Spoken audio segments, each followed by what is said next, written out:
2023년 상반기 이걸 좀 알아야지 앞으로 이제 2023년이 다 지나가는데 2024년에는 어떤 키워드로 또 부동산 시장이 바뀔까 이런 것들도 우리가 알아야 되니까 보시면 전세 사기, 역전세의 난, 월세 전환, 깡통 전세, 빌라왕 이렇게 적혀 있죠. 많이 들어보셨을 거예요. 올해는 전세 사기를 방지하는 법으로 나왔죠. 정책이 해결 방안으로 전세 사기 특별법이라고. 그죠? 네, 그 법안이 2년이에요. 2년. 이거는 이제 임차인이 신청을 하면 심의를 거쳐서 경매나 국매로 정지나 유예를 시켜주거나 임차인이 자기가 사는 집을 자기가 우선 매수할 수 있는 그 우선 매수권. 그게 이제 토지에도 있어요, 여러분들. 내가 우리 한 대표님이랑 땅을 같이 샀는데 내가 잘못됐어. 그래서 경매로 팔려야 돼.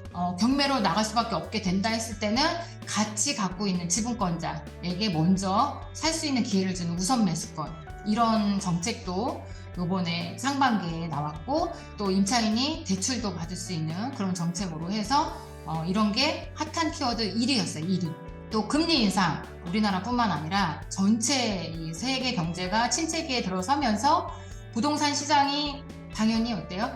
하락세를 면치 못하는 그런 모습을 이제 우리가 볼 수 있었는데 금리가 인상이 되니까 이자가 부담이 되고 그만큼 매물이 마구 쏟아지고 그게 결국은 어떻게 돼요? 집값이 떨어지겠죠. 네, 영혼까지 끌어모아서 투자를 하는 영끌, 그 대출을 감행했던 그 매수자들이 엄청나게 많이 늘어나는 올해 초에 대출 규제를 이렇게 완화시켜줬어요.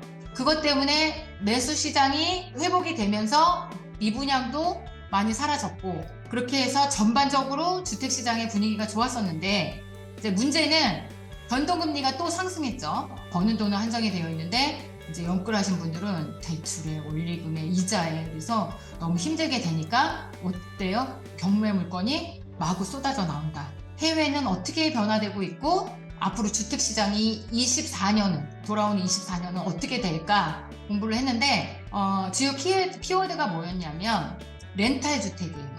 그 미국의 경우에는 진짜 개인이 주택을 렌탈을 해서 많이들 살고 있다고 해요. 최근 10년 동안 2배인가? 2배 이상 증가를 했다고 하는데 네, 우리 같은 나이들도 전 세대가 다 집을 안 사고 렌탈로 그냥 막 사는 거예요. 이렇게 이미 해외나 많은 선진국들은 집을 안 사고 렌탈로 그냥 편안하게 산다. 우리나라는 다들 아시잖아요. 전쟁이 나고 나라 없는 서울홈에 집 없는 서울홈에 막 이사를 많이 다녀서 집을 자꾸 살려고 하는 그런 성향이 되게 많아요.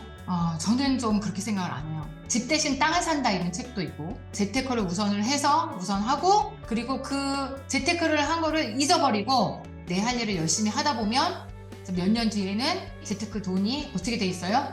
집을 몇 채를 살 수 있는 돈으로 만들어져 있어요.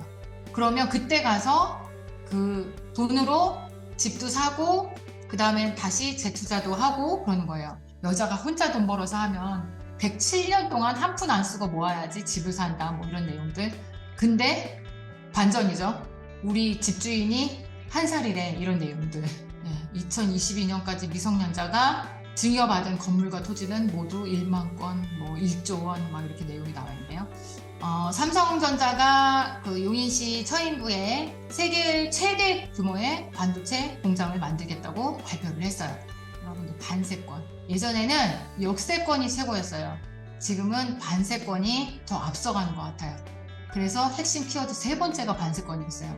반도체가 입주하는 인근의 부동산이 최상의 투자처다라고 해서 용인의 반세권의 호재 한숨시티. 재밌죠? 이게 키워드가 너무 재밌어갖고 제가 캡처를 한 건데 이름이 한숨시티인데 여기가 한숨을 쉬던 시티였어요. 네, 여기에 이제 반도체가 들어오면서 집값이 개발 호재가 나오자마자 거래가 급등하고 그 다음에 집주인들이 집을 내놨다가 어떻게 해요? 매물을 걷어들여요. 이제는 안 팔겠다라고 걷어들이고 계약을 했다가도 그 2배로 물어주면서도 딱 이제 집을 안 팔겠다 그렇게 하는 이제 동네로 돼버렸어요. 여기가.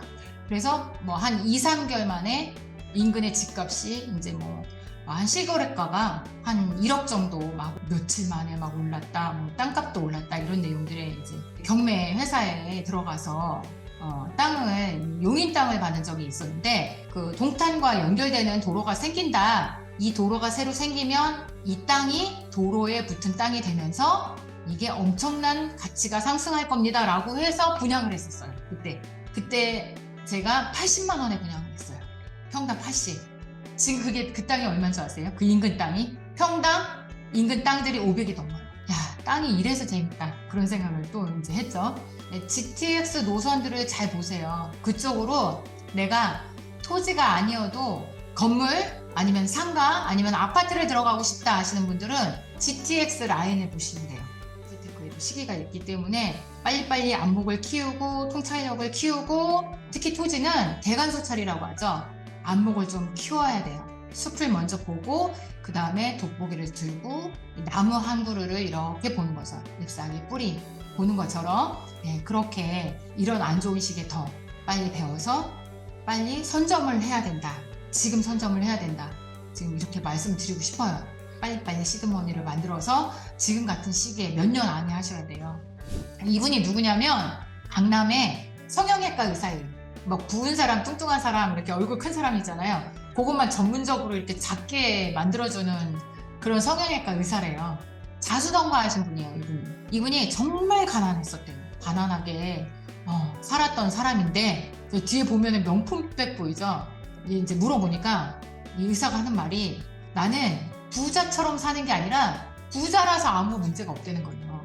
그 부자처럼 사는 사람들이 이런 걸 들고 다니고 없으면서 쥐뿔 개뿔도 없으면서 막 외제차 타고 다니고 그런 사람들이 문제가 되고 욕을 먹겠지만 나는 열심히 살아서 자수성가해서 키웠기 때문에 부자처럼 사는 게 아니라 부자기 때문에 부자를 사랑한다. 대신 부자처럼 사는 행동들은 나는 싫어한다. 본인이 부자를 사랑하고 부자가 됐다고 얘기를 하는데 자산이 얼마나 돼요? 라고 물어보니까 자산이 얼마인지는 잘 모르겠어요. 자산은 뭐예요? 계속 상승을 하기 때문에 이거는 내가 얼마 갖고 있다는 말을 할 수가 없다. 그렇게 얘기하는데 야 멋지다. 멋지다는 생각을 했어요. 처음에 9억, 10억 정도의 빚을 갖고 시작을 했대요.